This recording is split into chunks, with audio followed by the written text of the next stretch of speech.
Hello everyone, welcome back. Today we're going to talk about DS's. This is original, by the way. Or what some people call the DS Fat. But, we're actually going to talk about the 2DS.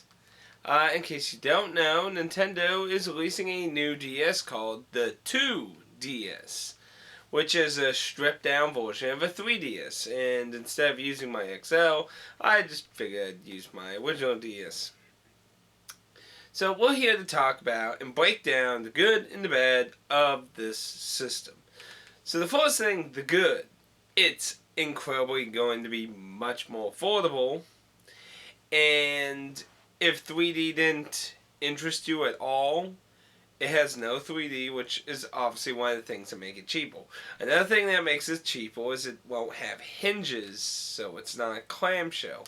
It will actually be a flat, slightly slanted in the back, but on the front it's a flat thing. And the buttons are slightly ranged a little higher around the middle range. So you would be like holding it like this as opposed to this. And that might be a problem with a few games. And obviously, many people have expressed their concern over the clamshell design. I think obviously the cheaper model without 3D is an excellent idea there, because for one thing, there's a portion of our population that can't even see the 3D, so it's pointless for them. Then two, there's of course questionable research whether 3D actually damages people's eyes, varying on your condition of your eyes, your age, if you're young and growing up and that. There are questionable researches showing that possibly, as far as I'm aware, there's no 100% proven fact except with children's eyes who are still developing. With grown adults, it's theoretical as far as I understand. So, and to be honest, I've only tried the 3D on 3 games. Hurts my eyes. 3D hurts my eyes, and I have not seen. I was hoping maybe there'll be one game that would encourage me to try the 3D and give it a nice chance of innovation with the gameplay. But as far as I know, no game has done that. As far as I know, no game has essentially used the 3D as a part of the gameplay.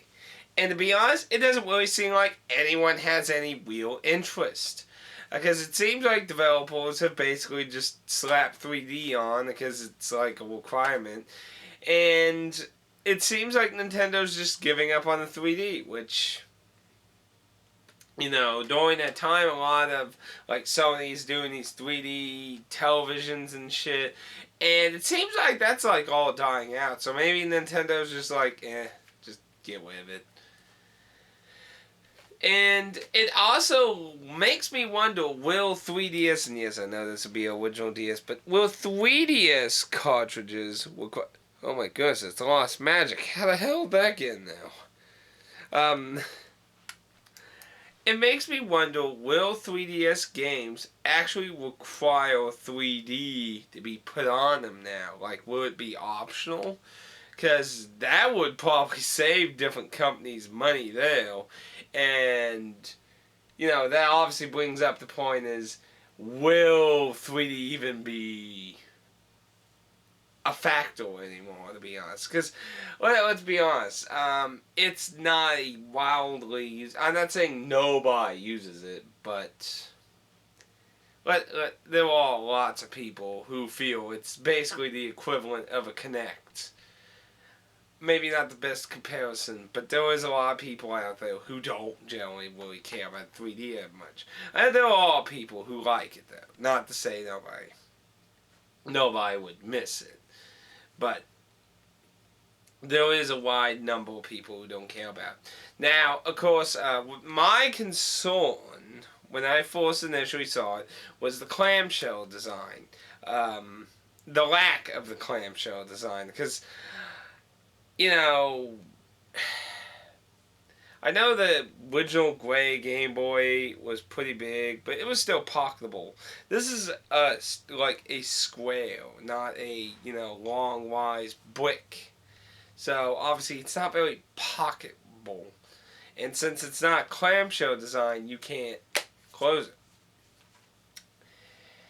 This both makes sense and doesn't make sense. Now, it doesn't make sense for portability. It's a slab of plastic. And there's been some pretty odd forms of slab of plastic. Game Gear, I'm looking at you. You were fucking fat. I don't think that thing even could fit in pockets very easily. Because, I mean, even if you had a pocket wide enough for the fin, fucking thing's so damn long. You'd have to have some fucking deep ass pockets. Wide and deep. But so portability is a bit of sacrifice. However, it's pretty clear from what it seems. They're targeting children, really. I mean, think about it. It's coming out on the very day that the new Pokemon games are coming out. This is clearly a huge move towards children, big Pokemon fans, and big Pokemon fans who haven't gotten 3DSs yet. Cheap little system, new Pokemon games. I see Pokemon flying off all the way into the millions now. And to be honest, I'd have to say it's a smart move though. Offering a cheaper system with a really highly anticipated game. Ooh, because there's still lots of people who haven't picked up 3DSs. Yeah, they started flying off the shelves once they adjusted the price and that. But, yeah. Now, since it is targeted by children, it is fair to say the design also has its good points. Like Aaron's DS's hinges, they got fucked and they broke off, and he had to spend the rest of his DS's life before it just completely defunct on him. I don't know. For some reason, all of Aaron's stuff breaks all the time. I guess I just get lucky a lot of times. I mean, most I got is the 360 died on me once, and my Dreamcast is dead now. So, I'd say I'm pretty lucky considering all the crap I own. But, little children and hinges, yeah, I could actually kind of see what Nintendo's trying to do. Hollow brick thing, but of course that also exposes the screens. So if they're responsible with a carrying case of that protects it, then that's probably not as bad, but at the same time it still does leave the screens vulnerable, varying on the kind of pouch in that, if you just like with something sharp or something. Because, I mean, you lightly stab this with a knife, you're going to leave a nick in it, but it's not going to fucking, fuck the screen up. So, it's a bit shaky in the defense of the screens. But when it comes to the system as a whole, yeah, as a brick, it's a little harder to snap that fucking thing. I'm sure it can be snapped, though. I mean, it's thinner, obviously, than the whole clamshell thing together, but, it's just a lot harder to snap accidentally because of just opening and closing and massive usage, or just accidentally opening it. I couldn't imagine doing that, but I'm sure somebody's done that around the world by this point in time. But the 2DS, I think, is a good idea, but its design is a little questionable. In the pouch that they showed in the commercial, to my understanding, will not come with it, which is not a good idea in my opinion. Considering that the screens are vulnerable with no clamshell design, having that, they're basically profiting off the design, which I think is stupid. I think they need to provide something with it, even if it's a cheap something. It's kind of a dick move. I hear this pouch thing they showed in the commercial is going to sell for like $12. So, it's kind of a dick move there with Nintendo. Like, you could at least offer a cheap, colorless, soft thing to put it in. I mean, if you're really directly aiming at children, young people a lot with this, and big Pokemon fans or children's interest in Pokemon, that it's really kind of a dick move to leave something so vulnerable and not offer straight out protection. And it's more like, oh no, you need to pony out a little more money though. But aside from that, it still has the cameras. It can access all the internet options, the eShop, play 3DS, play original DS. It's still region locked brick. You can't play other region games, which sucks. If that was actually region free, I'd just buy 2DS and just be like, screw you, XL, I'm importing Japanese games now. But no, Nintendo really wants that. Region lock's still in there, but basically it functions exactly like a 3DS. The only thing that's really big is you can't clamshell it. The buttons are rearranged a bit higher to the midsection, and there's no 3D. It's going to be cheaper, it's going to be more affordable, and in theory, it will have advantages and disadvantages in the hands of children. And, yeah, a little screen damage versus the entire thing being it's probably a much better look at. But at the same time, I've seen children just obliviate the fucking screens on DS. I mean, you ever go to Walmart and go and look at that display thing, and there's just this giant white dot on the fucking touch screen, just from who the fuck knows what doing what on it. I don't know. It's really a mixed bag of ideas, to be honest. And of course, the big thing is, what would you do, Butthole? And to be honest, I don't think there's a lot of choices at this point in time if your goal is to make an inexpensive DS. Maybe in the future it would be possible to make the DS smaller, but of course a lot of people like bigger screens. Like that was the big selling point with all the XL units for the original and the 3DS. A lot of people like those really big screens, and I think that's why Nintendo hasn't even remotely went near anything like the Game Boy Advance Micro again. Because a lot of people don't want these small screens. A lot of them want bigger screens. So I would see a smaller 3DS model being more flexible for portability, but I could see a lot of people just saying, well, that's stupid. You just made the screens like fucking Game Boy Advance size. Where you going, backwards? I think it'll be interesting to see. I think it'll sell like hotcakes. Because for one thing, everyone who doesn't have a 3DS all the way and they're a Pokemon fan, or if there's a game they've been interested in and the system's cheaper, I think that's always just going to make it fly off the shelves, because it's a cheaper and more affordable price. And let's face it, video games are expensive and consoles are expensive.